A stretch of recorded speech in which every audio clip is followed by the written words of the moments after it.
tout mbokki askan wi ñu ngi leen di ziara di leen ñaanal yàlla bu baax a baax di rafetlu programme yi seen télévision Al Mauritania à travers votre émission pencum askan wi ñu del si di leen ziara ci àllarba ji fukki waxtu ak benn jàpp fukki waxtu ak ñaar bu ko defee ñu ànd di sant buur bi yàlla ak yenentam bu tedd bi Muhammad rasulillahi sallallahu taala alayhi wa sallam saa yu ñuy may rek ñu teewe li nga xam ni mooy seen émission pencum askan wi Ibrahima Idriss Wade di faral rek di dajale doomaanu réew mi nga xam ni saa su jot ñu ngi jukki li nga xam ni mooy ngëneel ci réew mi ñu ngi jukki itam li nga xam ni mooy jàmm ci réew mi waaye itam di jukki li nga xam ni mooy jokkalante naam am na solo bu ko defee kilifa diine yi kilifa aada yi ci gox yëpp njaago ba gaani ñu ziyaar leen ñaanal leen jàmm njiitu réew mi son excellence Mohamed Cheikh El Ghazouani ak ñi nga xam ni ñooy jëwrin yu yore doxalul ñu réew mi di leen jaajëfal ci lu ñuy jukki jëmale ko ci réew mi waaye itam la société civile ak ku jub langue politique gi fàttewuñu leen groupement de famille nga xam ni ñu ngi ci gox-goxaat yi di bay seen waar fàttewuñu ñi nga xam ni ñooy nappkat yi ak baykat yi ak képp koo xam ni saa yoo xëyee rek yaa ngi wut loo indi sa njaboot saa yoo xëyee yaa ngi wut loo teg ngir réew mi jëm kanam yàlla nu ko yàlla defal bi jaayil Mustafa al Karim Seydina Muhammad am di jàmm yi ak safo yi ñu ngi leen di ziyaara yéen ñi nga xam ni yéenay topp seen émission pencum askan wi waaye di ziyaara njiitu télévision bi ak ñi nga xam ni ñoo nekk ci wàllu matériel bi gis-gis yi ak déglu yi mu nekk équipe yu mucc ayib yoo xam ni saa yoo teewee rek ñu toppatoo la ngir jottali askan wi li nga xam ni moom mooy li leer waaye itam ci dégg-dégg ak ci gis-gis maître Babou ak ki nga xam ni moom mooy Demba Ndongo ñuy ay jeunes activistes kenn ku nekk ci li nga yëngu ginnaaw bi nga xamee ni penc mi loolu mooy wareefam dañuy faral di teg loxo doomaanu réew mi nga xam ni parfois ñu laaj ko ñu jottali leen ko parfois tamit ñu tànn leen waaye ndaw yi nga xam ni itam laa fi toogal tey ji ci numéro bi dañuy jukki lu mel ni emploi des jeunes ginnaaw bi nga xamee ni kilifa toog na fi ma di ko nuyu Bara Abdoulaye Thiam mu yore ay mandarga yom solo jëm ci doxalin wi nga xam ni ministère de l'emploi mi ngi koy doxal jëmale ko ci emploi ndaw yi yoonal yi ak stratégie yi toog na fi jukki ay programme yu am solo mu am ay ndaw nag yoo xam ni faaw ñu am ci seetlu ndax am na solo ku ne réew wax ay ndawam waaye itam ay ndawam yi nga xam ni ñu ngi yëngu ci secteurs yi nga xam ni des secteurs diversifiés waaw fa tabarakallah monsieur Demba Ndongo mu nekk jeune activiste buy yëngu ci société civile waaye taxaw na gis ne langue politique bi daal il faut aji ndaw yi teg ci seen tànk bay si seen waar dinañu xool naka la fa tabarakallahu maître Babou kii du fi gan mu nekk un jeune entrepreneur waaw activiste nekk ci société civile di bay waaram waaw lu ne ngeen dugg ci fexe naka la réew mi taxawee sur le plan jeunesse waaye itam jeunes yi yore une voix boo xam ni participative boo xam ni lu réew mi yëkkati ñu gis ci seen bopp fa tabarakallahu dinañ xam nan la ak naka la ak fu ñu jëm ak moom monsieur Ndongo asalaamaaleykum wa rahmatullahi taala alayhi wa barakatuh. waaleykum salaam wa rahmatullahi taala. ñu ngi lay ziara maa ngi delloo ziar di la jaajëfal di jaajëfal Babacar mi toog. di jaajëfal ñii di seetaan émission pencum askan wi. mercredi bi jot. en direct.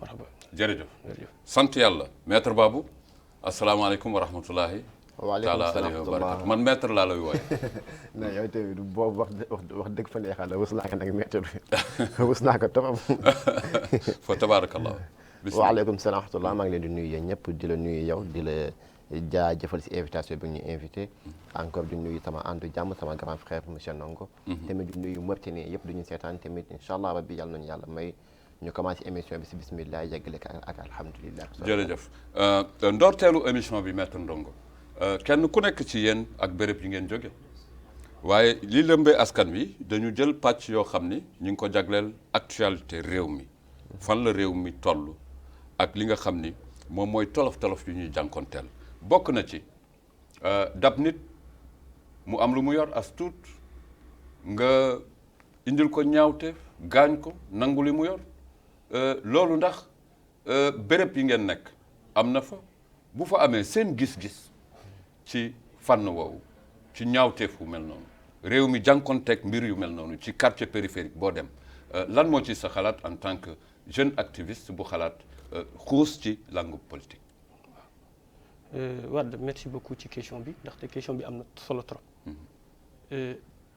wàllum insécurité boobu bi ngay wax agression yi dafa doon lu ñaaw benn ñu ngi koy ñaawlu en tant que nit en tant que doomu aadama en tant que humain est-ce que mu ngi suñu quartier yi effectivement am na lu am la ndaxte loo xam ni gis nañ ko gisaat ko ay yooni yoon ñaawteef boo xam ni gis nga nit bu defee lu ñaaw ci ndawam lay commencer di dem éducation la nit boo amul éducation de base lu ne mën na la dal ci àdduna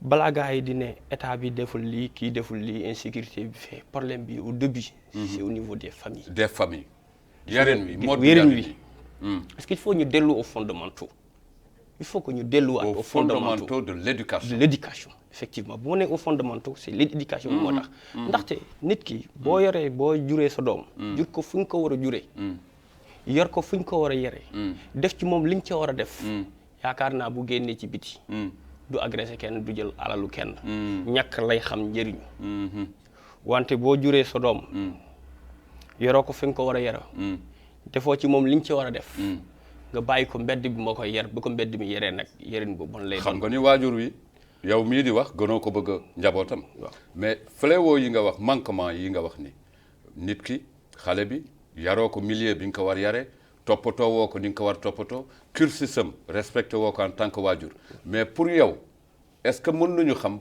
lan mooy indi nit ki parents yi ñuy nekk ci situation yooyu waaw yooyu situation yooyu dafa bëri ay critères am na ci ñoo xam ni manque de temps ñàkk jot mooy fi amuñ ngay jot waxee waajur wi génn waajur bu góor bi génn waajur bu jigéen bi génn di wut am ñoo xam ne nag kee toppatul ku góor ki dem di liggéey ku jigéen ki topp ay natt ak ay xew ak leneen wala ku góor ki war a toog war a wàcc au lieu bu toog ci kër gi topp ay grand place ak ay carte ak yu kenn xamul nit nag boo demee liggéey ñëwaat génn nga ci suba boo ñëwaatee ngoon war ngaa xam sa doom fan la nekkoon depuis suba xool fan la nekkoon ak fan la demoon est-ce que demoon na école est-ce que kañ ban heure la ñëw xool ko encadré ko sa doom da nga koy encadré bu suba bu génne ñu ni doomu diwa ngi ne di dem jërëjëf fa tabarakallahu monsieur Ndongo jukki li nga xam ni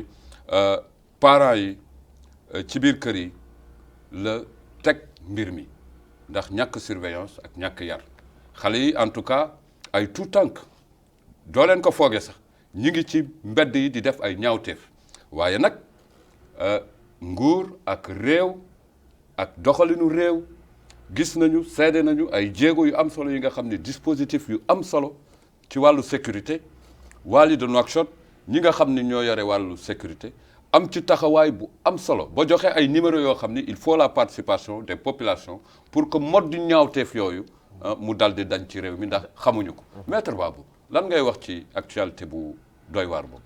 actualité bi métti na trop ndaxte bi ñu juddoo ñun xale yi ba léegi mosuñu xam façon crime yu mel nii quoi. ma lis ay xale yu juddu 2003 2004. monsieur Ndongo wax na lu am solo mooy si famille yi. man je suis d'accord ci famille amul problème. mais encore l'éducation. l'école. ndaxte suñu xoolee yéen seen temps. école publique kese moo amoon. privé amul woon presque. waaw dëgg la te yéen ñëpp a nekkoon sur une même pied d'égalité si jàng bi. ak si yeewu bi. mais léegi école privée yi comme épicerie koñ boo dem am na école privée. école publique bi nga xam ne ñun néewu doole yi amuñu doole bu ñu demee école privée. dañ ko blâmer éducation bi doxatul. comme ni mu waroon doxee comme avant. te gone bu amul éducation amul dara mbedd bee nekk. mooy dooni mag bu tëxët. mooy dooni mag bu tëxët. kon nag war nañu xoolaat suñu système éducatif. ndaxte éducation may defar nit éducation école baax na wante tamit éducation professionnelle baax na may école ndaxte foofu ngay xamee si culture générale foofu ngay xamee yow lan nga mën a defal sa bopp lu dul dem di dab nit si mbedd di ko jàmpaaka wala di ko rey métti na trop nag te comme ni nga ko waxee nguur gaa ngi si jug si ay jéego yu baax tamit yàlla na yàlla sotti loolu te yàlla wàññi criminalité damay décider ak yow parce que boo waxee école dafa bari ñu nekk ci ay acteurs yu nekk ci école xale bi day bàyyeekoo këram ñëw ci biir école bi moo xam privé bi moo xam public bi ci biir école bi am na administration bi nga xam ni enseignants yi ci la ñu bokk ak ay surveillants APE famille yi aussi nañu fàttali ni dañu représenté wu ci biir école bi mais maître Babou est-ce que mën nañu taxaw ci mode enseignement enseignant bi ban rôle lay jouer ci complément éducation bi nga xam ni mooy bàyyeekoo ci kër gi ñëw ci école bi xam nga avant ma lay tontu man 5e laa juddoo 5e bi laa juddoo fa laa màggee ci koñ boo xam ni mën naa wax ni mën naa compter ñaata jeune ñoo fa génn te jaaruñu si yoon bu bon tuuti la ñu woon ñu si des ñëpp mais loolu lu tax environnement bu wala environnement bi dafay compter tamit école bi dafay mais am na école boo xam ni moom fi mu situé wu boo koy xool dafa taq ak cëp-cëp ñu wër ko école boobu ngay wax jooytu nañ ko ba sonn école boobu man Bama laa jàngee école Bama laa jàngee wallahi foofu laa jàngee ba am ba 2e année collège et j'ai fait 8 ans à Bama heureusement ba yaa ngi wax néew nañu fa jàngee monsieur Xool dafa doy waar monsieur Xool yarahmu monsieur Xool ku baax moom ma jàngal 6e année mais loolu noonu yëpp il faut que comme ni ko Ndongo waxee base bi famille bi la li si des école bi moo koy complété ndaxte soo ñëwee école fekk ko sa professeur fan nga jëm si mbedd nga jëm n'est-ce pas te tamit loolu moo xew léegi si suñu école publique wax ji foofu la nekkee ndaxte soo ñëwee école fekk fa professeur bi mu jàngal de 2 heures de temps mu génn keneen du gàtt yow doo am jot dem si mbedd bi sax parce que amoo jot boobu yow jàngi bee la fi indi soo paree gàddu sax ñibbi waat seen kër et c'est comme ça que ça devrait se passer dans tous les écoles que ça soit public bi que ça soit privé bi te man tamit maa ngi ñaan chef d'état su fekkee mu ngi may dégg ne delloowaat système école publique bi ndaxte renforcer waat l'école publique ndaxte foofu la ñuy gisee toute fraternité entre les Mauritaniens ndaxte foofu la ñëpp di dajaloo dootul am école naal bu xees bi ak école nit bu ñuul bi mais ñëppay nekk si benn école mooy école publique bi nga xam ne gouvernement bi moo ko moom te tamit suñu xaalisu waajur yi si nekk jërëjëf am na solo trop mbokk yi loolu moo doon poñ bu jiitu bi nga xam ni faaw ñu laal ci ndaxte il faut kenn ku nekk jukki ci mbir mi nga xam ni mooy xew ci réew mi waaye nag numéro vert yi ak ñëpp ay dispositif ñi ngi taxaw suñu kanam képp koo xam ne gis nga ñaawte foo ko warul gis ak naka sudul noonu tey sant nañu yàlla ba mun nga laal bu gaaw service sécuritaire ñu ñëw wàllu la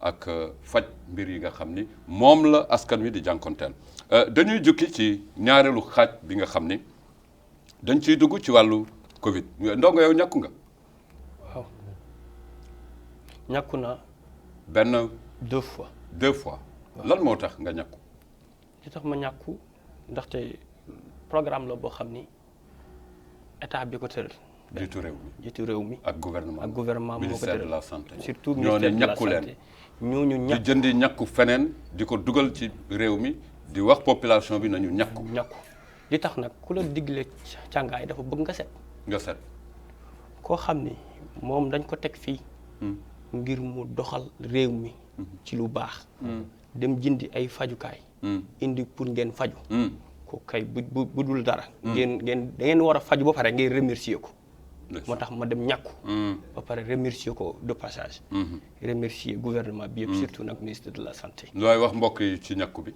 parce que am na ñu lenn di leen digal nañ dem ñàkku ji ndaxte ñàkku bi du fii rek lañ ñàkku réew àdduna yëpp a ngi ñàkku ñëpp a ngi ñàkku def leen ngeen ñàkku du bu fekkoon dañ leen ne ngeen ñëw faye ngeen ne amuñu mais c'est gratuit cadeau la da ngay dem nga inscrire yow bindu ñëw ñàkku dem sa yoon yor sa carnet benn nga aar sa bopp aarale say mbokk doo lor sa bopp doo lor kenn man de gisuma ana lan mooy tax nit ki du bañ a wala ban wax ngay wax wala lan ngay teg ak li ñu corona ak li ñu corona ak li nga gis ci àdduna yëpp gis 2 ans yoo xam ni monde bi nekk à l'arrêt yow nga gis lii yëpp yow ñun lii mooy tax monde bi décalé nga ni doo ko laal. man doy na moom waar foofu doy na Maître waar. Babou, pourquoi les jeunes refusent de se vacciner contre le Covid-19? C'est grave.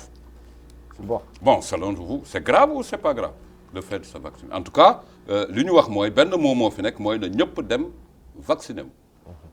mais c'est trop compliqué quand même parce que affaire bi dafa nekk affaire bu complexe ak affaire bu sensible surtout. parce que dans les vidéos qui sortent dans les réseaux sociaux. nit ñi di ñàkku suñu téléphone mu collé wala. non je t'en prie réseaux sociaux. est-ce que loolu élément de mesure la buy war y a les fake news. est-ce que élément de mesure la buy mën tax nit ki du ñàkk. réseaux sociaux yi tey. par rapport à la vaccination. encore am na leneen tamit lu nekk si loolu ndaxte. vaccin scientifiquement vaccin suy génn normalement il devait faire 11 ans. 11 ans lañ ko war traité si laboratoire ndax ñu soog a validé. mais vaccin bu ñu validé en moins de 2 ans vraiment. ça mais réew yi nag toll nañ foofu. xarañteefu réew yi. mais da nga bëgg mais chinois yi xanaa xamoo chinois. wala chinois yi man xamoo leen da nga leen di fàtte. man personnellement duma wax kenn bu mu dem vacciné wu te man incha allah rabbi dinaa dem vacciné wu. waaw loolu daal parce que inciter aussi nombreux jeunes ñu dem vacciner. parce que tamit lu mu mënti nekk loolu droit citoyen la. man li patriotisme la ndaxte sa nguur warul dem yàq xaalisam bitim réew nga ñëw fii yow di xool. noonu voilà demal nga jàppale seen jërëjëf si yoon bu mu nekk boo xam ni yoon. am na solo ñàkk moom luñ ci xam.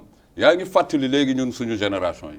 on rappelle que génération yu sorewul la d'accord mais ñàkk moom dafa mës ànd ak programme mu patriotisme. parce que dañ lay fekk si bu njëkk sax yenn système mu ñàkk lu ñu yore woon day neex buñ la ñàkkoo ba pare dafay neex loolu am na solo mais boo ñàkkoo ba pare man gëm naa ni xel dana dal. dana dal non bu soobee yàlla est-ce que ku ñàkku ba pare war na takk masque. waaw. Idriss ku ñàkk ba pare day continuer takk masque da nga war a continuer di takk masque benn. ñi ñàkkuwul woon. benn exemple la ngay joxe. au début exemple ngay joxe. te deuxièmement masque bi. ça ne veut pas dire que du la laal. mais dina diminuer. bu fekkoon dala wala laal nii tey. kon mën à 100% mën na wàññeeku. maanaam risque affronter virus bi day wàññeeku. moo tax ku nekk ko boo ñàkkoo ba pare. da nga war a takk masque mais ci benn point laa bëgg a ñëwaat. gis nga vaccin bu ñu naan faaw vaccin def 11 ans man je dis que c'est faux et que c'est archi faux. non léegi li waral loolu man exemple laa lay jox ci Ebola. technologie Ebola. ñëwoon na fi. mais une année lañ génnee vaccin bi. est-ce que def na 11 ans. boo jëlee 11 ans en arrière. wala jëlal c'est des anciennes formules c'est des anciennes formules loolu ay formules la encore gis nga li ñuy gis ci réseaux sociaux. ay fake news kese la. ay nit ki dafa am nit ñoo xam ne ñu ngi fi. yàq xelu nit ñi. di ci dugal loo xam ne lu amul. wala loo xam ne da leen neex rek. génne ay fausse information. ay rumeurs yu bon. moo leen di neex. parce que pour jaay seen publicité. pour jaay seen image rek. moo leen tax a jóg. loolu nag nit ki boo ci bëggee sukkandiku rek boo moytuwul doo def lu baax. ñaari mbir ci tënk mbokki askan wi dégg ngeen ñaari activiste kenn ku nekk ci li ngay yëngu. waaye li ñu tëral ci li nga xam ni mooy li ñu jukki ci ndorteel li bokk na ci ñaawteef yi. kenn ku nekk foo mën a nekk na nga xam ni brigade yaa ngi la jóge numéro vert yaa ngi la jóge foo gis ñaawteef demal wàllu ji waaye itam jéemal jokkoog ñi nga xam ne ñooy service sécuritaire yu nekk si sa wet ngir ñu faj mbir yi. noonu la population bi di lëkkaloo ci gox-goxaat yi pour que ñaawteef yi ñu teer ko. mbokk yi ñàkku la ñu wax il faut se vacciner c'est patriotique pour que nga participer ci xeex li nga xam ni mooy xeetu virus bi nga xam ni bu kenn fàttalum ñu wan da nga ni si daaw doyoon na waar trop. waaye ñàkku bi moo koy réglé na ñëpp dem ñàkku ji voilà loolu d'accord nañ ci. alors ñu dugg ci waxtaan wi maître Babou politique ak société civile naka la mun àndee mën na nekk mënul nekk waaye bu njëkkaan boo nekkee ci société civile ñu gis la ci langue politique am nga jafe-jafe tey jii ndax gis-gis la ci yow laay njëkkee ñu dugal ñi nekk société civile dem di décider ji politiquement est-ce que loolu mën na nekk. loolu question bu am importance la.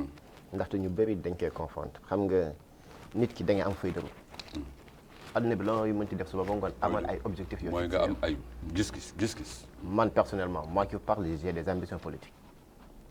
mais ci société civile. lañ la xam ci société civile laa nekk waaw ci société civile laa nekk parce que société civile signe de patriotisme la grand. société civile ñun ñooy société civile du keneen di nekkal politique bañ a nekk politique yow société civile nga bokk. mais syndicat nga bokk ci syndicat société civile. xam nga société civile foofu ngay mën a defee politique ndaxte yow foofu ngay xamee lan la sa askan soxla. lu tax ak yow nan nga koy faj. comment. parce que tu es tout le temps sur le terrain tu sais ce qui se passe à l'intérieur kon yow soo toogee su fekkee fajoo loolu yow la neex su fekkee comprendre nga fan lay waxee. bien sûr. ok c'est ça kon nag balaa ngay defi politique il faut nga def formation boobu ngay def lan la mooy nga xam mbedd bi nan lay doxale bëgg naa nekk la maire cité. bëgg naa nekk maire. damay xam sama commune lan moo ko manqué su ma nekkee maire ma jëm ko rek loolu fan laa koy xamee. si société civile laa koy xamee. ah boo nekkee ci politique mënoo ko xam. yobbul nga xam ko ndaxte politique comme ni ko naar yi di waxee rek alburu lu sedd rek la ñu xam xamuñu lu tàng. xamuñu lu tàng. xamuñu lu tàng mais ñun société civile bi ñun ñoo xam lu tàng ndaxte ñun ñooy daw di matin au soir ñun ñooy dem ay voyage ay da nga bëgg a wax il faut que maintenant ci langue politique bi ñu jox gëdd acteur société civile ñu ñëw ci politique bi pour régler décisions yi ak yooyu. pour régler décisions yi surtout ça parce que ñoom ñoo gën a xam ce qui se passe à l'intérieur. mais Ndongo en tout cas nous on a eu les mêmes problèmes à Rosso gis nga on a eu les mêmes yow def nga Rosso. vous avez tenu une conférence un débat. maire Rosso ak autorité politique yi administrative yi toog. dinañ ci ñëwaat ak lan ngeen fa jukki. mais Ndongo man boo delloosee 5 ans Rosso wala sax voire 20 ans. nga ni benn jeune bu nekk ci mouvement société civile association yi kaay def politique ah non dootoo ko waxaat en tout cas moi chez moi à Rosso jeunes yi mënuñu comprendre liaison boobu nga xam ni société association mën na dem dugg ci politique ba nekk ci décision yi loolu donc doy na waar ah et que man duma ko wax mais en tout cas jaaxal na ma peut-être que yéen à travers vous on peut comprendre que jeune bi mën na nekk autant ci société civile en même temps di def politique man loolu jaaxal boo ci xamee dara nga giddi ma. ok xam nga Wade actuellement 2021 lañ nekk. dañ nekk ci 21e siècle. on est dans la mondialisation. lu bëri dafa changé. mentalité yi dafa évoluer wala dafa évoluer. maanaam mentalité yi dañoo changé.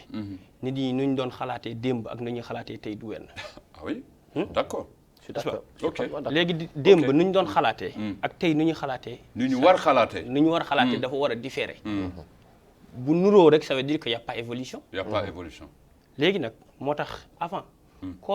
képp koo xam ni bu koy yëngu ci association boo ko nee rek tuuti politique rek. ah oui. day éclaté. bu ñu la séenee sax ci langue politique yi am nga problème n'est-ce pas. mais léegi monde bi moo wone leneen. nit ki mën naa nekk ci société civile. ba pare muy def politique. comment. léegi Babou wax na ko léegi nee na. nit ki ku nekk ci société civile. maanaam dafa nekk au cœur du problème xam na lan mooy problème bi. da nga bëgg a wax société civile mouvement société civile yi ñoo gën a jógee askan wi que par rapport que politiciens yi parce que politicien donc boo koy gis politicien campagne ba campagne nga koy gis. ñenn ñi indi seen des promesses électorales. wala da ngay ñaan audience. ba tax da nga ñaan audience nag. yéen da ngeen di fekk. tamit yow yaa ko fal tamit. waaw parce que campagne ba campagne nga leen di gis. te bu campagne weesoo pour nga gis leen faaw audience. il faut audience. loolu mooy premier point. deuxième point bi société civile nag muy campagne bañ a campagne ils sont toujours là. te société civile nguur bu war a dox. bu fekkente ni ba nga bëgg a xam nguur bu war a dox yan critères. da ngay gis politiciens dañuy lëkkaloo société civile loolu mooy nguur bu war a dox. yaa ngi gis ni gouvernement bu lëkkaloo ak société civile bii gouvernement day dem. mais gouvernement boo xam ni amul benn rapport ak société civile y a rien. taxawal foofu. parce que lu am solo la li mu wax nii. mi ngi wax ne maître Babou bu ma koy jottali. sama façon man. maître Babou dafa nekk di wax ne nguur yëpp nguur boo xam ni am na gis-gisu développé. dafa war obligatoirement lëkkaloo ak société civile. loolu moom doy na waar maître Babou est-ce que d'accord nga ci. non d'accord naa si. d'accord naa si sa argument à 100%. parce que société civile mooy nguur. gouvernement ñaata personnes ñoo fa nekk matuñu 1000 personnes.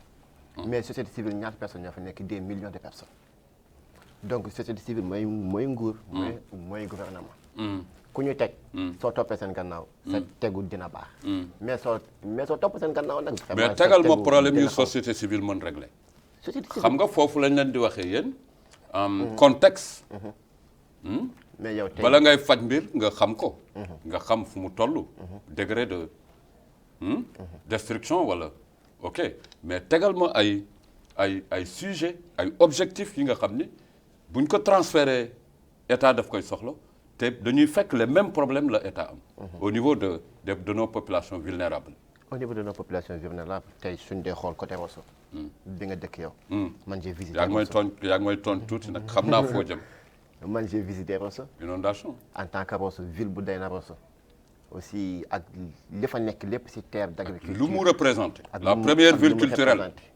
ak li mu représenté ak li mu jegee frontière Rosso ba tey gis ñu fa ay goudron yu baax tamit su tawee on a tout un problème à cause de liggéey bi fa chinois yi defoon nga xam ni lii te tamit Rosso si benn côté presque société civile yaa ko yore suñ dee xool Rosso société civile moo yore Rosso parce que y a trop d'associations la maire bi Rosso so oui le maire maire bi daal yàlla xam baax na maire bi daa ñu ñëwaat si suñu discussion man ak moom incha allah rabbi ndaxte Rosso am na ay jeunes yoo xam ne c'est des jeunes qui sont ambitieux actif tamit maa ngi nuyu sama cousin Kébé Ali Alpha Socrates qui est à la mairie Socrates bi nekk mairie encore c'est un grand que j'ai rencontré là-bas xam nga ils font du bon boulot dañuy def liggéey boo xam ne il suffit juste que gouvernement bi appuyer leen ndax ñu def Rosso benn ville boo xam ne le maire n'est pas le gouvernement le maire est un élu politique non n'est pas le gouvernement j'ai pas cité le maire j'ai cité le gouvernement à travers le Wali les structures gouvernementales ak yooyu su ñu ñëwee Nouakchott tey Nouakchott am na ay problème yu bëri société civile laa ko yore yow comme ñu xool rek weeru koor société civile yi suñu génn di joxe ay ndimbal lii kan moo ko mën a fay kenn mënu ko fay tamit société civile yi li ñuy def si biir Nouakchott renforcement de capacité dañuy def ay formation yu dul jeex gratuitement ay changement de comportement ay formation en développement personnel gratuitement ay formation en montage de projet gratuitement et loo xam ni normalement gouvernement bi ñu ko waroon jàngal ñun école au moins à l'école normalement parce que normalement xale bi nekk xale comme ni ma koy waxee souvent soo dee tabax da ngay commencer par fondation fondation nga def sa première couche sa deuxième couche nga jóg ba nga kuule et soo kuulee nag yow foofu nga yeggee au sommet te xale normalement dañ ko war préparer tàggate noonu ay cursus la depuis mu nekkee xale te loolu tey société civile bi koy def tey ñu xool le cas de Tabara Mbodj li may defal gone yi à travers l'ONG Aizer maa ngi leen di nuyu Maam Semou mais ça c'est du travail boo xam ni on devrait le saluer nous tous ñu xool Racine Dia li may defal gone yi lii tamit société civile maanaam grand il faut ñu fay jëlee ay jawrin ay il faut que ñu fay jëlee ay ministre di leen fal mais ministres yi dañu wax il faut nga jaar politique wala nga am yenn mandarga et c'est trop compliqué en Afrique parce que ñun dañu bëgg def lépp politisation te politique bi nekkul lépp lay faj société civile bi li muy faj moo ëpp li politique bi di faj fa tabarakallah mbokk yi am di jàmm yi dégg ngeen xët wi nga xam ne sama ñaari naataango yi dugal nañu en tout cas ay débat yu continue la on verra dafa mel na tey ñi ngi fi cité ñu yëngu ñu ràññee leen ci société civile club Vivi kenn fàttewu leen et puis ils sont renforcement de capacité yi mais damay sant yàlla parce que Bara Ablaye Thiam qui est un directeur qui est très actif ci ministère de l'emploi daf fi toog ni xaalis ak yoonal yi nga xam ni ñi ngi ko jëmale ci emploi ndaw yi dafa war a commencer ñu changer comportement yi da nga ci jaar fa ngay waxee développement personnel ak yooyu dafa nekk loo xam ni mbir la tey bu am solo société civile bi yàgg ci yëngu mais bu ñu delloosee li nga xam ni mooy première phase mon projet mon avenir ak ministre de l'emploi lépp li nga xam ni mi ngi koy teg pour que ndaw yi am xëy yow da nga koy rafetlu lan moo ci sa gis-gis en tant que un jeune activiste de la société civile bon loolu maa ngi koy rafetlu bu baax a baax ndaxte je pense que ñëpp xam nañu sama diggante ak ministre bi pour man nekkatul ministre mais c'est devenu un père un père pour vous un père pour moi mais loolu noonu yëpp wallahi lu rafet la wante doyul pour moi. doyul. doyul on parle de 1000 et quelques emplois mais doyul. entre les deux phases. junne ak lu topp. mais tey depuis 1960 ba léegi est-ce que Mauritanie mës na lutter contre le chômage lutte boo xam ne ñun ñoo ko gagné ba tey amul. amul. amul fan nga teg li nga wax. ndaxte tey jii ñu nekk nii comme ni ko Ndongo waxee en 21e siècle ñun ñu ngi ci 56% de chômage waaw rek nga xam ni affaire bi doxul garaan affaire bi doxul. mais Babou yaa ngi may bëgg a jaaxal. non doxul ndaxte suñu demee ba yegg si tey en 21e siècle nga xam ni tous les technologies ñu ngi fii si àdduna 56% de chômage nga xam ne affaire bi doyul xam nga wax ji nekkul loolu. qu'est-ce qu'il faut. nee nga doyul qu'est-ce qu'il faut. ok parce que ñu ngi lay seetaan. fa laa jëm. il faut que les autres versions viennent d'autres jeunes comme vous. comme ni ñu leen fi teewale. xam nga wax ji. nekkul ci gouvernement kese. ci fan la ne. man balaa ma gouvernement bi mais je blâme encore la jeunesse mauritanienne. la jeunesse elle-même. elle-même parce que man fàttali ne ma jàng université. génn def 3 ans am sama licence ñëw toog kër ga ñu noonu tant que kenn woowu ma si métier bi ma jàng université du ma dem liggéey. loolu góor moomu ko jigéen moomu ko. ndaw yow yaay tracé fi nga. maanaam diplôme bi laa yor. tant que kenn woowu ma ci diplôme bi ci spécialité yi. du ma dem. non xam nga adduna bi. sànq rek ñu ngi si doon waxtaan ak ñoom il faut innover. innovation. da ngay def innovation dañu wax ne am na règle buy wax ne innovation mooy développement. mooy développement. innovation mooy lan ci wolof mooy nga soppi lu bees soppi gis-gis ngay indi gis-gis yu bees. te tamit suñu xoolee en Afrique léegi presque tous les pays parlent de l'entrepreneuriat. entrepreneuriat que ça soit agricole que ça soit entrepreneuriat bu mu mënti nekk mais yow il faut chercher yow sa bopp. au lieu ñu lay fay ngay fay yow ngay fay. au lieu ngay subir ay décisions ngay joxe ay décisions. mooy li suñu jugee si jeunesse bi. ñu dem tamit si formation yi ndaxte jeunes yi dañu manqué formation. on a un manque de formation professionnelle en Mauritanie. yan kër ñooy formé am na ministère de la formation professionnelle am na direction boo xam ni formation on voit CFPP. on voit lycée technique on voit lycée wante loolu doyul ndaxte on ne peut pas se focaliser di former ay nit si ay mécanique si ay te fii am na yeneen ñoo xam ne on devait se former sur ça. En tout cas tu parles le même yaa ngi wax même langage ak le directeur des stratégies monsieur Thiam qui parlait ici. ndaxte il faut nee na nañu commencé xool nag. yenn métier yi nga xam ni mooy métier évolué comme ni nga waxee technologie day évolué monde bi day ñu former aussi nit ñi ci bu ñuy sentu gaz am na prox ndollu formation yoo xam ni war nañ ci préparer. te tamit sunu dëkkandoo yi nii nekk Sénégal jóg nañ si loolu sax. ñu ngi former seen ay doomi réew. ñun da nga foog ni jóguñu ci loolu. wala yëgoo ko ñun fii Eiffage moo fi nekk ba léegi xaw ma su fekkee seen contrat jeex na wala jeexagul. mais ñoo fi nekkoon avec pour projet gaz bi. c'est trop compliqué. donc il faut que ñu bañ a focaliser aussi menuiserie bois mécanique ñu wuti innovation. former jeunesse bi. ndax ñu am confiance en soi-même. di génne loo xam ne ñoom ñoo ko génne seen bopp yow Rosso suñu xoolee Rosso. ñaata terre ñoo fi nekk. pourquoi ne pas. des hectares et des hectares. et des hectares et des hectares. pourquoi ne pas donner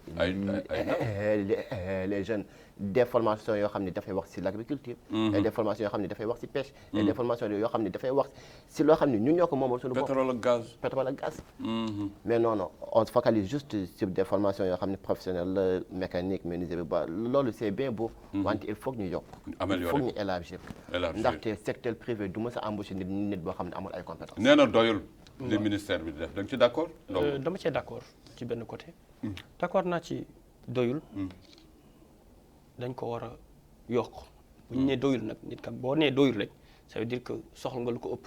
est-ce que sax ñun dinañu egg ci situation yi wax doy na. léegi nag africain bi. non maanaam boo xoolee boo déggee doyul. maanaam parce que ñun ci ay chiffres la ñuy sukkandiku. kii wax na ko léegi 56%. première phase 1500 emplois. 1500 emplois mais xoolal boo n'est-ce pas 1500 emplois nga wax. xoolal ñaata diplômés chômeurs waxuma la ñoo xam ne ils ne sont pas diplômés. ils sont plus de 2000 et quelques. loolu ay diplômés ñoo xam ne ce sont des diplômés chômeurs. beneen phase bi ñoo xam ne ñii ils ne sont même pas parce que Mauritanie boo xoolee Mauritanie 60% ay analphabètes lañ ñu jàngul ñaata nit ñoo xam ne jànguñu. ñu ngi ci gox-goxaat te ñu ngi ci gox-goxaat partout oui on les a vus. léegi boo xoolee parce que boo xoolee 1500 boobu. ak chiffre. de chômage bi am. di nga fekk bi di 1500 bi ab 3% lay représenté wala 4. du représenté lu rëy wala 0,0 est-ce que xam nga. lu tuuti la moo tax ñun la doyul. dañu soxla lu ko ëpp. mais ci beneen côté encore ban damay blâmer. surtout étudiants yi yow kii daf la accuser ni pareeguloo le jeune n'est pas encore prêt. si développement personnel ci fooy sotti non dañ ci d'accord ah. le directeur des questions stratégiques pour l'emploi des jeunes. waxtaan nañ ci ba ñoom sax gis nañ ni loolu prof ndol fooy sotti day fekk nga préparer fi nga sotti. fi nga sotti mais encore pour ma tegal la il y a un manquement sur le plan jeunesse. mais pour ma tegal la xam nga problème bi yëpp encore bi lenn dafa am gis nga gars yi jeunes yi bu ñu naan secteur gaz secteur mine secteur lii dañu au lieu ñu xool lan mooy demande de marché bi ñu dem étudier ko. yow selon toi ñoom lan mooy demande marché bi wax ko yow. actuellement demande marché bi xam nga lan la tout est technique côté terre ingénieur bu si suuf. mais Mauritaniens yi dafa am benn complexe de bureau moom. pour moom jàng toog bureau. bu toogul ci bureau parce que nasaraan yi bu ñuy bëggee tëral. colonisation est-ce que suivre nga le directeur des stratégies bi fi jaar mercredi passé. suivre naa ko tuuti mais dama jàppoon am na ci lu bëri loo xam ne jël naa ko moom parce que. en tout cas vous parlez. waaw dafa mel na ñoom seen problème. vous répondez à ça. mais parce que xam nga lan la des na rek ñu regrouper mais lenn la xam nga lan la boo déggee problème bi yëpp mooy gars yi ay poètes ak ay juristes ñi ay yéen ak yeneen mais parce que da ngay xool demande de marché bi lan la. boo xoolee demande de marché bi ngeen suivre ko demande de marché bi terrain la. lii sama gannaaw nii. terrain la. mbay mi mais ma tegal la benn affaire. en Asie. amoon na benn seen doom yëpp seen jeunesse bi da doon daw di dem Europe wala Amérique. di jéggaani. xam nga asiatique yi lan lañ def. dañuy aménager seen terre jël seen jeunes yëpp dugal ko ci. est-ce que tey jii nii ñoom ñooy le premier producteur de ripadie dans le monde. la terre ne ment pas. ñu ngi fii ñun ñii Mauritanie dañuy exporter seen ceeb. seen ndaw ñoo koy am nañu suuf moom. man la wax ma en Afrique. néew na réew ci Afrique. bu dul exporter ceeb foofu te ñoom dañu ne en 2050. dootuñu mën a exporter. parce que seen population day doubler. kon ça veut dire que depuis léegi ñun dañu war a xalaat. nan la ñu war a def ba aménager suñu terre ba dugal ci suñu xale yi balaa 2050 parce que dootuñu mu ñu exporter. pour ñu mën a defal suñu ceeb. orienter les jeunes dans l'agriculture. dans l'agriculture former nit ñi. mën nga ma jox exemple. comme un jeune. Kébé. Alpha Kébé man mi toog yow tey maa ngi def des formations d'agriculture avec Cheikh Diakité ak kii Anta Gueye. école champ. ñu ngi may jàngal si boobu ndaxte man incha allah. boo ci paree xam naa fii léegi 2022 bi bu soobee yàlla sotti affaire yi lépp luy constat lépp luy cravate dama koy dëkk si suuf damay dem bayi ci ndaxte loolu matière première la pour suñu économie dëkk. si Idriss xam nga lu mu wax ni lu baax lu am solo la. gis nga développement réew. boo jëlee benn borom xam-xam bu doon wax les étapes dafa bind benn livre mu tuddee ko les étapes de la croissance économique. Les étapes de la croissance économique. Première étape de la croissance économique mooy bay li ngay lekk. nga fexe ba li ngay lekk. nga bay ko. nit bu fekkee yow te dépendant. non pas réew mi. nañu fexe ba li ñuy lekk ñu bay ko. dañ ko bayee ci réew mi ci bay réew mi. loolu mooy na nga fexe li ngay lekk loolu mooy le premier. est-ce que ñun ñii tey jii nii li ñuy lekk ñu ngi koy bayuñu ko.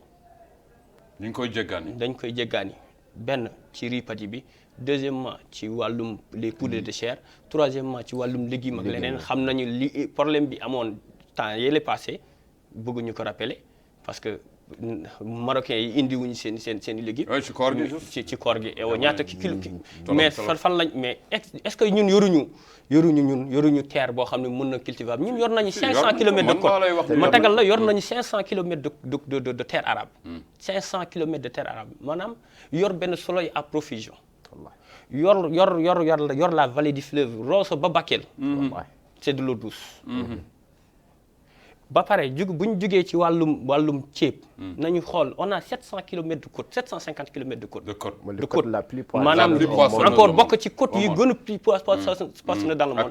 ba pare ñun bu fekkee dañu xiif loolu pour man c'est une malédiction.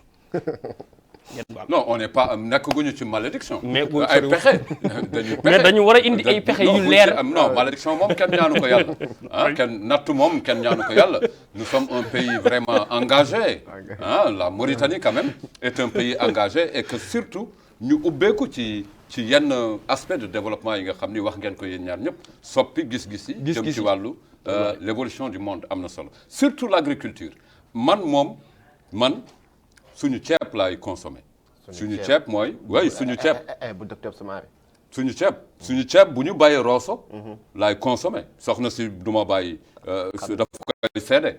et j'encourage aussi à tous les Mauritaniens doomaanu réew mi ñuy consommer ceebu waalo parce que ceeb bi soppi na. bravo à Pape Kadé Camara les Habib Sall les autres ils sont en train de faire des exploits terribles. À vouloir consommer le riz local. le riz que nous produisons ici dans le pays loolu xeex bi daañu ko xeex ñun pour que qu'on consomme local en tout cas c'est une bonne réponse bi nga xam ni nit ñi war nañ ci jóg am na solo trop mais réew mi ñu ngi ubbeeku ci yenn yi nga xam ni incha allahu rabbi am nañ ci yaakaar lu ñuy wax nag mooy yenn fànn yi te ci la ñuy waxtaan bu ñu bëggee unité nationale ak équité ak égalité des chances concours bi lan la bari woon na tolof ci réew mi wala élément de mesure yi. xam nga loolu man yenn saa yi ñeme ma si wax parce que su ma si waxee et les gens me prennent pour un raciste. non du tout parce que. mais duñ sa gis-gis ci bu favorable. xam nga ñun ñëpp ay doomu ndaw lañ. te ñun ñëpp ay Mauritaniens lañ. donc fii su amee 100% blanc ñun gis ñu suñu bopp ñun noir dañ am ay arrière-pensée.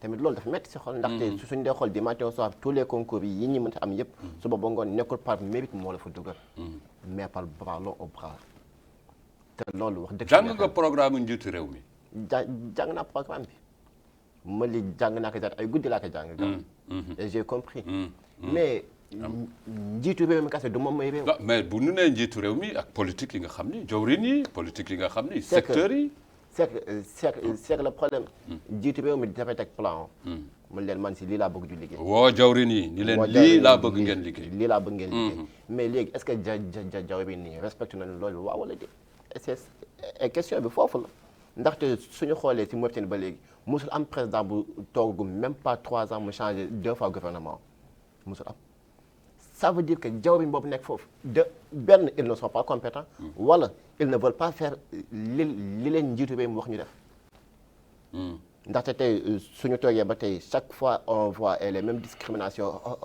au niveau des concours ñu xam ne ñun Mauritanie nekkatul 21e siècle Mauritanie sur les années 60 parce que loolu mooy refléter suñu image yu dëkk actuellement tamit loo xam ne il faut que ñu jéem a méngoo ci benn programme boo xam ne mooy ñëpp gis seen bopp Mauritanie ci lépp loo xam ni mooy jéego ci lépp loo xam ni ci réew mi ci réew mi la jóge am na solo trop parce que fii nii ku nekk sa papa dafay fay impôt te xaalis impôt yooyu moom la ñuy defee ñoom suñu ay emploi donc ñun war nañ si liggéey ndaxte suñu ay xaalis la ñun ak suñu ay xaalis papa man j'ai payé l'impôt man mi ko wax ak yow damay fay impôt jërëjëf donc dégg nga lu maître Babou wax bokk na ci li nga xam ni mooy yeesalaat dox bi nga xam ni mooy indi ñëpp bokk gis-gis waaw ngir suñu réew doomaanam bu génnee fii ñu ràññee ko waaw mais gis nga Wade programme baax na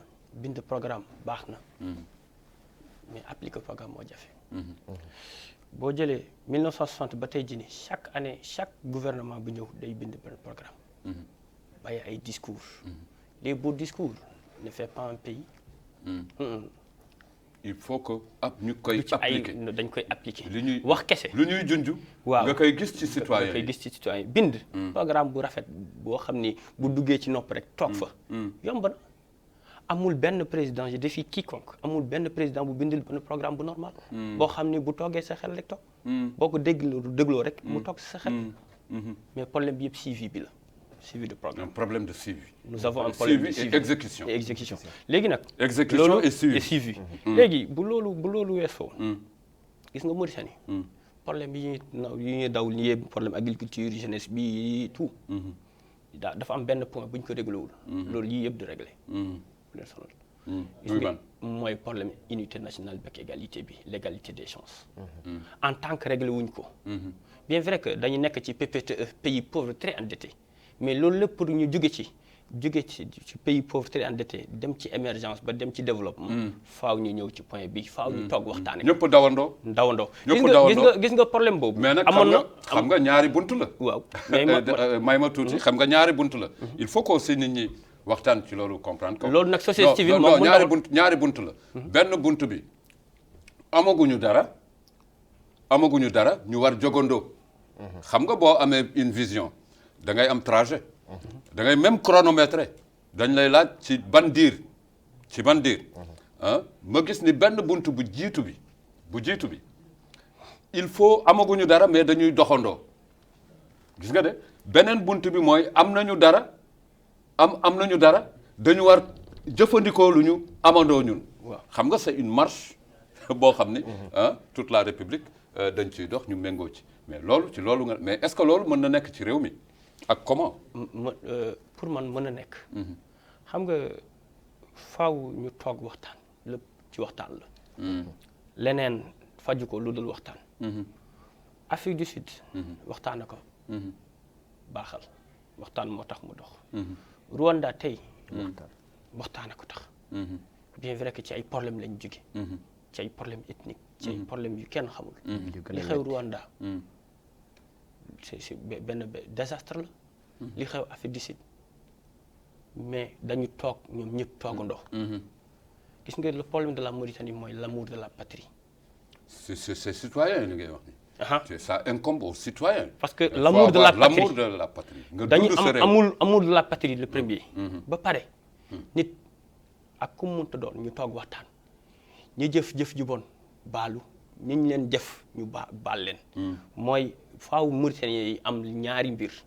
le sens du pardon ak l'esprit de dépassement. L'esprit de dépassement de certaines choses. Tout ça vers le développement yi nga xam ni génération par génération bu ñu ñëwee day fekk yow maître Babou ak ñun ñi ñu tabaxal ñi nga xam ni ñoom ñooy ñëw. parce que ci république la ñuy dund am na solo trop maître Babou ak ki nga xam ni mooy monsieur Ndongo lañ fi teewle tey ngir ñu jukki waxtaan te gis ngeen mbokk yi waxtaan wi nga xam ni kenn ci mouvement de la société civile am gis-gisu politique kenn tamit toog nekk mais est-ce que doo ko bloqué bu bëggee dugg si ñi jóge ñi société civile bëgg a wàll si ñi nga xam ne ñoo nekk ci politique dana doy waar de man benn professeur laa ci wóolu muy Kane Hamidou Baba Kane Hamidou monsieur le président je vous salue avec un grand respect man gëm naa ni kàngam bu am solo la kooku peut-être ci yenn conférence yi ak yooyu war na mun laqar ci tolof boobu nga xam ne yàq na man dàq na ma sama Rosso bi ma dëkk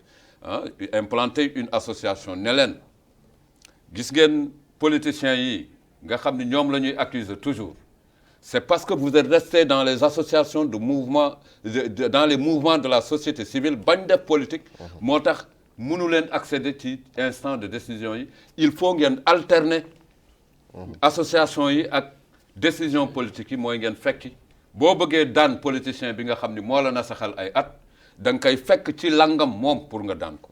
je pense que c'est les nouvelles visions yi nga xam ni apporté ngeen ko fii mais est-ce que dina yomb parce que ñoom ñi ngeen fay fekki duñ leen ko may. xam nga comment cette stratégie là. xam nga chaque fois dem koy wax. je dis que pourquoi ñun ñooy voté. ñun ñooy jeunesse bi non. ñun ñooy voté ñun ñooy ëpp si dëkk bi. donc pourquoi ne pas chercher un candidat qui est jeune. un candidat qui est jeune boo xam ne il va représenter toute une jeunesse mauritanienne man instant bi si projet boobu laay liggéey. non candidat jeune. qui appartiendra à quel indépendant nga bëgg a wax. indépendant ki boo xam ni jeunesse bee koy tànn ni kii baax na si pour ñu. jeunes yëpp ànd ak. jeunes yëpp ànd ak moom parce que dafa doy si commune 70 ans députation 70 ans conseil régional 70 ans jeunesse bi fan lañu nekk te am nañu capacité. mais magum politique yow xam nga ni magum politique du gaaw bàyyi. kooku moom problème yooyu. léegi génération yu boo demee ci parti politique yi ngay gis fii nii yëpp tu trouves des troisième âge. ñoo fa toog les jeunes n'ont rien là-bas. moom grand wax ji xam nga wax ji lan la wax ji mooy la jeunesse mauritanienne ils ont dañu complexé def politique. te xamuñu politique mooy buntu bu gën a yaatu pour nga def changement. ah oui. pour nga bàyyi sa weewu tànk. ndaxte foofu ngay jëlee ay décisions xam ni c'est des décisions concrètes yoo xam ni da nga si liggéey te sa askan daan la si naw ba foofu. donc man je dis que les prochaines élections municipales. man personnellement su ma amoon âge bi. je serai parmi les candidats. les candidats te da nga koy gëm. te dama koy gëm. et venant de la société civile. il faut oser. il faut oser. il faut bon sa waxtaan ak autorités yi Rosso nga jógee. waxtaan ak ñoom yaa ngi wax léegi maa ngi koy junj léegi nga ni ma non dinañ ci ñëw. comment ça s'est passé jukki ngeen ay mots yi nga xam ni mot MAUX moo jafe-jafe yi nga xam ni. moom ngeen jànkoonteel en tant que mouvement de la société civile waaye ngeen jàkkaarloog autorités yi nga xam ni ñoom ñooy décider lan moo xew ak lu fa jukki. bon waxtaan nañ on a beaucoup discuté pendant 3 heures 4 heures de temps. après loolu discussion yëpp si fenn la demoon mooy si l'emploi des jeunes. il nous a dit que am na pont bi ñu waaj a tabax Rosso. kan monsieur le maire waaw monsieur le maire. il m'a dit que am na pont bi ñu tabax Rosso te pont boobu noonu il va favoriser les jeunes de Rosso ndax ñu liggéey si trajet boobu. et je lui ai posé la question alors si pont bi jeexee et les jeunes fan la ñuy liggéey. mu ni ma loolu am na benn financement banque mondiale bu war a ñëw. mais su ñëwee les jeunes daan leen insérer si financement boobu. ma ni koy yaakaar man lu ma gën a mettre si discussion bi mais jusqu'à présent il n'a pas donné des chiffres concrets sur le budget du maire. et sur le budget boo xam ne jeunesse bee ko moom. pour la commune. ah Rosso moom am nañu koppar yaakaar naa. am nañu koppar ndaxte ville la. ma li ville la la frontière la question boobu yow. posé naa question boobu mais jusqu'à présent elle ne m'a pas dit ce que je voulais entendre. lan nga bëggoon dégg. bëggoon naa dégg budget bi ñaata la ak moom nan la tracé budget. war na la ko wax parce que c'est des chiffres qui sont man mii sax am naa droit xam budget Rosso ñaata. non normalement. mais waxu la ko. mais il a tourné autour du pot xaw ma dafa tiit xaw ma lan la ba mu wax ma 7 millions. xam naa tayuk. waaw loolu moom. xam naa loolu tayuk. ndaxte je sais bien que. elle ne s'attendait pas à cette question. cette question. nee na ma chaque fin de mois au niveau du commune il dépense 5 ou 6 millions. et te ñoom budget que commune bi yeggul foofu chaque fin de mois. fa doy waar. dafa doy waar. donc da nga ma bëgg a firndeel ni dañu am Rosso commune boo xam ne mi ngi soox. mi ngi soox lu bari. moom nga sooxul dafa yaram sax. jërëjëf mbokk yi am di jàmm yi ñi ngi jaajëfal mbokk yi ci réalisation bi waaye itam mbokk yi ci son.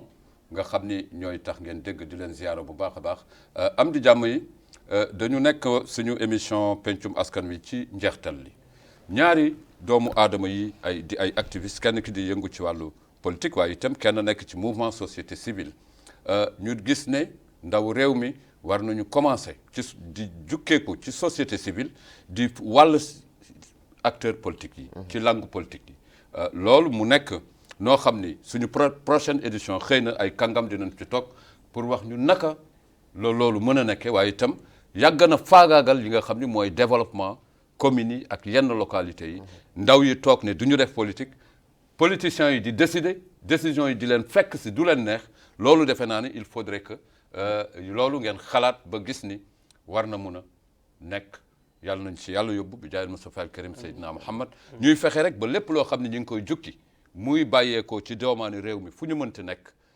ñu ngi koy rafetlu seen télévision Al Mauritania bu ko defee ñu sant di gërëm sama xarit Ahmed Taleb Ahmed Val au niveau ci gis-gis caméra son bi Maha Mint Ahmed ak Mawa Mint Khaytir ak Ahmed Ould Sidi ci wàllu nodal fàttewuñu à la réalisation notre grand frère notre ami Mohamed Tra mbokk yi am di jàmm yi Ibrahima Idriss seen émission pencum askan wi saa su jot àllarba bu fukki waxtu jotee rek ak benn na ngeen ñu topp ñu fi faral di indi ay kàngaam yoo xam ni di waxtaan ak ñoom ci doxaluñu réew mi waaye di jukki yenn actualité yi nga xam ni réew mi ci semaine yi ñu ngi koy jànkonteel di ñaan jàmm ci réew yi gox goxaat yi njaago ba gaani ñu ngi leen di nuyu soxna Khadija soxna Marème Roqaya Diop sama soxna yooyu ñu ngi leen di ziyaara di leen ñaanal jàmm Maam Astu ca Daar Naim Cheikh Abdel Aziz Rosso ak localité yëpp jëkk Brën Njaago Gaañi bàyyiwuñu kenn doomaanu waalo yi nekk ci